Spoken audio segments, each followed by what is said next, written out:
अस्सलामुअलैकुम स्टूडेंट्स, आज हम बात करने जा रहे हैं सीवीपी एनालिसिस के लेक्चर नंबर 2 पर। देखिए, सेलिंग प्राइस वही हमने रखी है ₹100 और $100, वेरिएबल कॉस्ट $50, फिक्स कॉस्ट $500। फिर आज हम बात करते हैं टारगेट प्रॉफिट पर। टारगेट प्रॉफिट, पहले तो ये समझ लेते हैं कि टारगेट प्रॉफिट कहते किसे हैं। देखिए, टारगेट प्रॉफिट आपका, फॉर एग्जांपल, एक कंपनी है, एक इंडस्ट्री है, वो कहती है कि मैं इतना टारगेट प्रॉफिट चाहती हूँ, तो मुझे कितने यूनिट्स बनाने पड़ेंगे उसके लिए, मतलब कितने यूनिट्स में प्रोड्यूस करूं तो मुझे ये टारगेट प्रॉफिट जो है वो अचीव हो जाएगा। फॉर एग्जांपल, इंडस्ट्री कहती है कि हम 1100 टारगेट प्रॉफिट चाहते हैं, $1100 हमारा प्रॉफिट होना चाहिए। तो इस 1100 प्रॉफिट के लिए हमें कितने यूनिट्स प्रोड्यूस करने पड़ेंगे। तो हमने कहा ठीक है, हम आपको मालूम करके बता देते हैं। इसका एक फॉर्मूला है, उस फॉर्मूले को अप्लाई करके हमें पता लग जाएगा। तो फॉर्मूला क्या है कि $1100 का प्रॉफिट कमाने के लिए मुझे कितने यूनिट्स प्रोड्यूस करने पड़ेंगे ताकि मैं 1100 का प्रॉफिट अर्न कर सकूं। इसका फॉर्मूला है आपका fix cost plus your target profit, TP, that is target profit, divided by contribution per unit, okay. Contribution, इसको पर लिख देते हैं, पर यूनिट, ओके। अच्छा, अब ये हमारा फॉर्मूला है कि अगर हमें ये डिजायर्ड प्रॉफिट अचीव करना है तो उस डिजायर्ड प्रॉफिट अचीव करने के लिए हमें कितने यूनिट्स बेचने पड़ेंगे। ठीक है जी, तो मालूम करते हैं। फिक्स कॉस्ट हमारा कितना दिया हुआ है, हमारे सामने है 500 प्लस टारगेट प्रॉफिट हमें कितना चाहिए 1100 divided by contribution per unit. आपको ये पता है कि कंट्रीब्यूशन पर यूनिट निकलता है selling price minus variable cost से। ठीक है, तो अगर सेलिंग प्राइस है हमारा 100 और वेरिएबल कॉस्ट है हमारा 50, तो अगर हम 100 माइनस 50 करेंगे तो हमारे पास कंट्रीब्यूशन पर यूनिट बच जाएगा 50।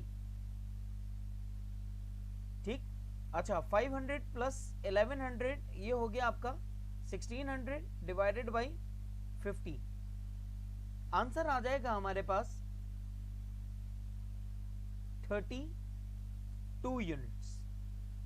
इट मींस कि मुझे 32 यूनिट्स प्रोड्यूस करने होंगे, तब जाके मेरा प्रॉफिट होगा, मेरा टारगेट प्रॉफिट $1100 होगा। ये तो सिंपल सी बात थी टारगेट प्रॉफिट के बारे में। ठीक है जी, उम्मीद करता हूं आपको टारगेट प्रॉफिट समझ आ गया है। अच्छा, फिर आपका एग्जामिनर आपसे ये कहता है कि हमें मार्जिन ऑफ सेफ्टी के बारे में बता दें। मार्जिन ऑफ सेफ्टी, ठीक, यहां पे लिखते हैं, फिर मैं आपको इसका मतलब समझाता हूं। मार्जिन ऑफ सेफ्टी, अच्छा जी, तो अब ये मार्जिन ऑफ सेफ्टी का मतलब क्या होता है। देखिए, मार्जिन ऑफ सेफ्टी का मतलब होता है कि हम कितने यूनिट सेफ पोजीशन पे हैं। एग्जाम्पल लेते हैं, इसी एग्जाम्पल से मार्जिन ऑफ सेफ्टी निकालने की कोशिश करते हैं ना। ठीक है ना, हमारा मार्जिन ऑफ सेफ्टी, ठीक, हम ब्रेक इवन पॉइंट्स यूनिट्स वाला फॉर्मूला लगाते हैं, पुराने वाला, break even in terms of units. ठीक, अब आपको पता है break even in terms of units का फॉर्मूला है हमारे पास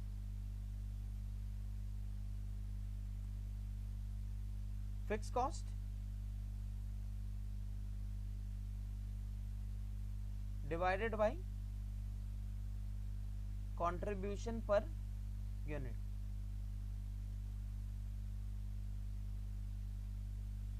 ठीक, अब आप देखें फिक्स कॉस्ट हमारी कितनी है 500 और कंट्रीब्यूशन पर यूनिट यानी selling price divided by variable cost, selling price 100 variable cost 50, तो क्या रह जाएगा हमारे पास 50।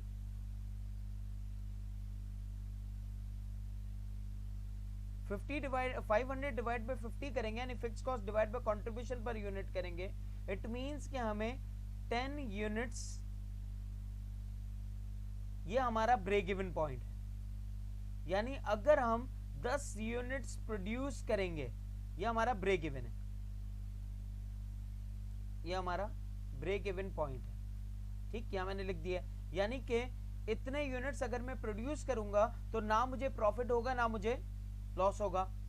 यानी अगर मैं 9 यूनिट्स प्रोड्यूस करूंगा, 9, अगर मैं 9 यूनिट्स प्रोड्यूस करता हूं तो मुझे लॉस हो जाएगा, और अगर मैं इससे ज्यादा यानी 11 यूनिट्स प्रोड्यूस करता हूं इसका मतलब कि मैं प्रॉफिट में हूं, यानी मैं सेफ पोजीशन पे हूं।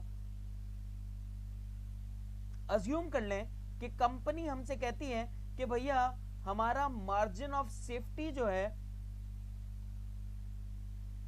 वो है फॉर एग्जांपल 15 यूनिट्स।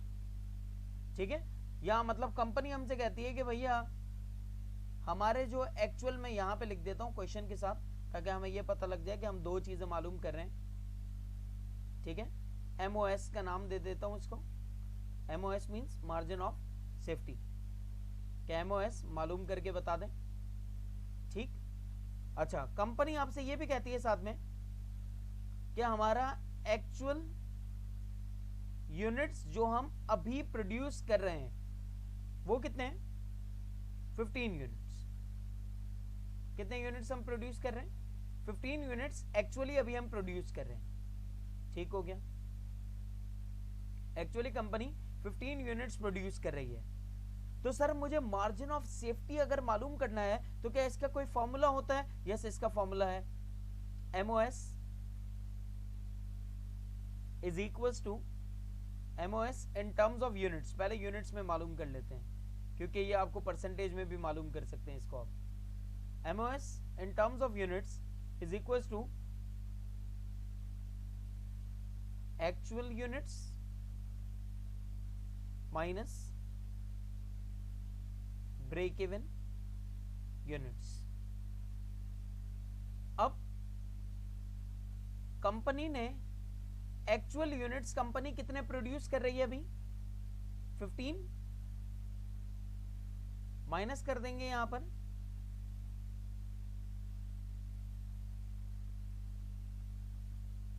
माइनस कर देंगे इसमें से ब्रेक इवन यूनिट्स को, और ब्रेक इवन यूनिट्स आपको ये मैंने ऊपर बताया हुआ है कि हमारे ब्रेक इवन यूनिट्स कितने 10।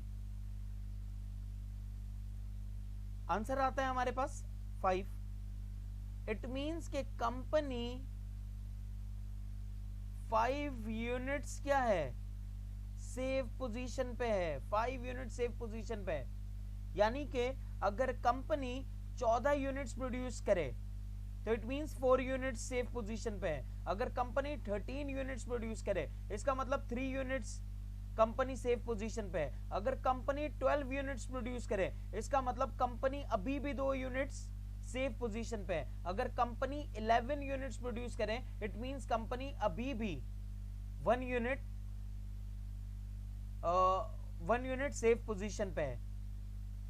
तो यहां पर कंपनी की अभी एक्चुअल यूनिट्स कितने प्रोड्यूस हो रहे हैं 15 यूनिट्स। तो कंपनी कितने यूनिट सेफ पोजीशन पे है 5 यूनिट्स कंपनी अभी सेफ पोजीशन पे है। अगर आपसे एग्जामिनर कहता है कि आप एमओएस मालूम करें परसेंटेज में,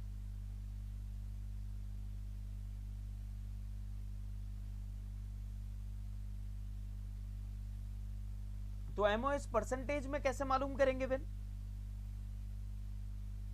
एमओएस यूनिट्स जो हमारे एमओएस के जो यूनिट्स हैं जो आपको पता है 5 हैं डिवाइडेड बाय एक्चुअल यूनिट्स। अच्छा जी, एमओएस के यूनिट्स कितने दिए हुए हैं? ये 5 यूनिट्स। ये मतलब हमारी सेफ्टी पोजीशन है कि अभी हम 5 टाइम्स सेफर पोजीशन पे, 5 यूनिट सेफर पोजीशन पे, 5 units divided by actual units कितने थे जो हम प्रोड्यूस कर रहे हैं, that is 15। 5 units divided by 15 units, हमें परसेंटेज में चाहिए आंसर, तो ऑब्वियस बात है हम मल्टीप्लाई बाय 100 करेंगे इसको। 5 यूनिट्स डिवाइड बाय 15, ये हो गया हमारा 1/3। अगर हम इसको मल्टीप्लाई बाय 100 करते हैं, मल्टीप्लाई बाय 100 करते हैं, तो ये हमारे पास आ जाएगा is equals to 33.33%। It means कि हम 33.33% जो है वो सेफ पोजीशन पे हैं अभी।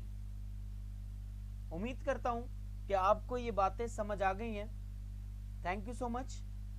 आपका कोई भी सवाल हो तो आप कमेंट सेक्शन में पूछ सकते हैं हमसे। अस्सलाम वालेकुम।